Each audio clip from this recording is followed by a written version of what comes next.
കെങ്കേമമാണ് ആ വരവ്. രാമന്റെ വരവിനായി കാത്തിരിക്കുന്ന ഒരു ജനത എന്ന് തന്നെ പറയേണ്ടി വരും. അത്തരത്തിൽ ഒരു ആൾക്കൂട്ടം ഓരോരുത്തരും രാമൻ രാമൻ എന്ന് പറഞ്ഞുകൊണ്ട് പുലർച്ചെ മുതൽ ഇവിടെ കാത്തിരിക്കുകയായിരുന്നു. ഇപ്പോൾ പറമ്പക്കാവ് ക്ഷേത്രത്തിന് മുന്നിലൂടെ കിഴക്കേ ഗോപുര നട വഴി രാമൻ ഇപ്പോൾ പ്രവേശിക്കും. ഇപ്പോൾ പറമ്പക്കാവ് ക്ഷേത്രത്തിന് മുന്നിൽ എത്തിക്കുകയാണ് തെച്ചിക്കോട്ടുകാവ് രാമചന്ദ്രൻ. പൂരം ഒരു നാടിന്റെ ആഘോഷമാണ്, ഒരു നാടിന്റെ പ്രതീകമാണ് തെച്ചിക്കോട്ടുകാവ് രാമചന്ദ്രൻ. രാമനില്ലാതെ എന്ത് പൂരം എന്ന് ചോദിക്കുന്ന ഒരാൾക്കൂട്ടത്തെ എല്ലായ്പ്പോഴും കാണാറുണ്ട്, ഇന്നും കാണുന്നുണ്ട്.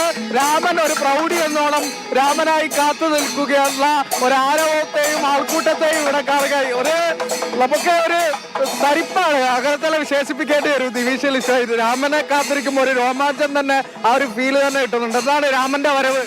അടിപൊളി, ഒരു രക്ഷയില്ല. രാമനെ കാണാന്ന് പറഞ്ഞ ഒരു കാത്തിരിപ്പാണല്ലേ? ഉറപ്പായിട്ടും. രാമന്റെ വരവ് എങ്ങനെയുണ്ട്? കെങ്കേമല്ലേ? ഓ അടിപൊളി അടിപൊളി.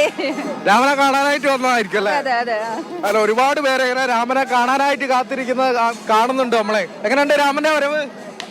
സൂപ്പർ. രാമനില്ലാതെ എന്ത് പൂരം എന്നാണ് എല്ലാരും ചോദിക്കലേ? അതെ, രാമനില്ലാതെ എന്ത് പൂരം എന്ന് ചോദിക്കുന്നുണ്ട്. രാമൻ ഇങ്ങനെ ആ തലയെടുപ്പോടെ ഗജവീരൻ നടന്നു വരികയാണ്. ഒപ്പം അനങ്ങാൻ സ്ഥലമില്ലാത്ത എണ്ണത്തിൽ ആരവും ആളുകളും കൂടി രാമനൊപ്പം അകമ്പടിയായി തന്നെയുണ്ട്.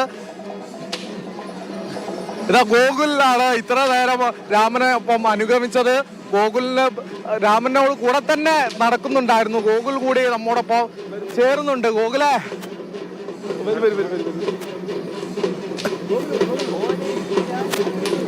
ഗോകുലേ, എങ്ങനെയുണ്ട് രാമന്റെ വരവ്? ഗംഭീരപരമാണ്. കണ്ട ഈ ആളുകൾ കണ്ടോ, ഇത്ര അധികം ആളുകൾ കണ്ടോ? ഈ അധികം ജനക്കൂട്ടം മുഴുവൻ രാമനെ കാണാൻ വേണ്ടി വന്നിരിക്കുക. ഇതിന് പ്രധാന കാര്യം ഈ ചെമ്പൂക്കാവ് നമ്മൾ കമ്മിറ്റിക്കാരോടൊക്കെ ചോദിക്കുമ്പോഴേ ഇത്ര അധികം ആളുകൾ ഉണ്ടാവും ചോദിക്കുമ്പോഴേ ഇത്ര അധികം ആളുകളൊന്നും ഉണ്ടാവില്ല. രാമൻ വന്നപ്പോൾ രാമനെ കാണാൻ വേണ്ടിയിട്ടാണ് എന്നുള്ളതാണ് പറഞ്ഞത്. അപ്പൊ അത്ര അധികം ആളുകൾ രാമനെ കാണാൻ എത്തി. അത് മാത്രമല്ല, രാമന്റെ വണ്ടി വരുമ്പോൾ അതിന്റെ ഹോണടി കേട്ട് തന്നെ ആളുകൾ തിരിച്ചറിഞ്ഞ് ഓടിപ്പോണ കാഴ്ചയൊക്കെ കണ്ട്. അപ്പൊ അത്രയധികം ആരാധകരുള്ള ആനയാണത്. നമുക്ക് ഈ ആളുകളോടും കൂടി ചോദിച്ചു നോക്കാം, എങ്ങനെയാണ് രാമൻ? പിന്നല്ലാതെ രാമനാണ് ഗ്ലാമർ താരം, നമ്മുടെ ഇൻഫ്ലുവൻസർ ആണ് രാമൻ. അതെ, നല്ലൊരു പ്രയോഗമാണ്. അവരുടെ ഇൻഫ്ലുവൻസർ ആണ്. അതെ, അത് ഇതിലൊരു പ്രധാനപ്പെട്ട കാര്യമുണ്ട്. ഞാൻ ഗോകുലിനോട് ചോദിച്ചു രാമന് എവിടെ എത്തി എന്ന് അറിയാൻ വേണ്ടിയിട്ട്, പാറമേക്കാവ് മേഖലയിലേക്ക് എത്താനായോ എന്ന്. അപ്പൊ ഗോകുൽ പറഞ്ഞ ഒരു കാര്യമാണ്, അവിടെ എത്തുമ്പോൾ തന്നെ ആളുകൾ രാമൻ രാമൻ എന്ന് പറയുന്നുണ്ടാവും. അപ്പോൾ നമുക്ക് മനസ്സിലാവും അതിന്റെ കാരണമുണ്ട്. കാരണം ഞാൻ ഈ തിരക്കിനിടയിൽ പാറമേക്കാവ് എത്താറാകുമ്പോൾ ഇവനെ ഫോൺ ചെയ്ത് വിളിക്കണം എന്നാണ് പറഞ്ഞത്. ഈ തിരക്കിനിടയിൽ ഫോൺ ചെയ്യണം വിളി. ഞാൻ ഫോൺ ചെയ്യേണ്ട ആവശ്യമൊന്നുമില്ല, ഇവിടെ എത്തുമ്പോൾ തന്നെ ആളുകൾ രാമ രാമ എന്നുള്ള വിളികൾ ഉണ്ടാവും പറഞ്ഞു. അങ്ങനെയല്ലേ തിരിച്ചറിഞ്ഞത്? അതെ അതെ, തീർച്ചയായും ഗോകുൽ പറഞ്ഞത് അക്ഷരാർത്ഥത്തിൽ ശരിയായിരുന്നു. പറഞ്ഞപ്പോൾ തന്നെ രാമൻ ഒരു 100 മീറ്റർ അകലെ നിന്ന് എത്തിയപ്പോൾ തന്നെ രാമൻ എത്തുന്ന പ്രതീതി ഈ ക്ഷേത്ര മുൻപിൽ ഉണ്ടായിരുന്നു. ഞാൻ തൃശ്ശൂരിൽ നിന്ന് ജയകൃഷ്ണനാണ്. എൻ്റെ പേര് ജയകൃഷ്ണൻ. കേരളത്തിലെ ഏറ്റവും തലപ്പൊക്കമുള്ള ആനയാണ് രാമനാണ് ഇപ്പോൾ വന്നുകൊണ്ടിരിക്കുന്നത്. കേരളത്തിലെ ഏറ്റവും കൂടുതൽ ആരാധകരുള്ള ഹൈലൈറ്റ്സ് ആയി നിൽക്കുന്നത് ഇപ്പോൾ നമ്മുടെ രാമനാണ്, തെച്ചിക്കോട്ട് രാമചന്ദ്രൻ. അപ്പോൾ എല്ലാവർക്കും ഒരു